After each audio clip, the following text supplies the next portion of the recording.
Ah, the Philippines. So much potential, and this one's going to be an interesting one for them as well.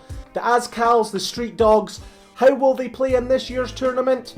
It's anyone's guess. A really, really difficult one to have a look at. We know on the club side that they're beginning to get the league together again, but with their lack of football, similar to many of the other countries, their lack of football due to COVID, how many friendlies they've had, really, how's it going to pan out for them? We really don't know. It's certainly going to be tough for them, the same as it is for everybody else, but I really do worry for the Philippines going into this. Interestingly for the Philippines, they have been semi-finalists in 2010, 2012 and 2014, so it's not like they don't know their route to the final, and I'm sure that Scott Cooper, the English coach that they have there, is going to be putting some surprises together that maybe we've not seen from the Philippines before.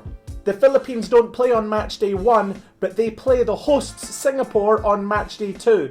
Now, normally you would say that's a big home support advantage for Singapore, but because of COVID again, this time it plays into the Philippines' hands. So maybe with there not being a big massive home support there at Kalang Stadium, the Philippines might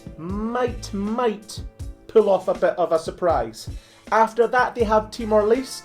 They have to fancy their chances there. I feel sorry for Timor-Leste because I feel like I'm being overly harsh on them. Who knows, they might surprise, but we'll speak about them in a minute. Back to the Philippines, then they have Thailand. That is not going to be an easy game for anyone. Their last game is against Myanmar, and that really depends how well Myanmar have been doing. So, how will the Street Dogs do? I have to say I'm not confident. I wish them all the best though, and I hope they do well, but it's going to be a tough one for the Philippines.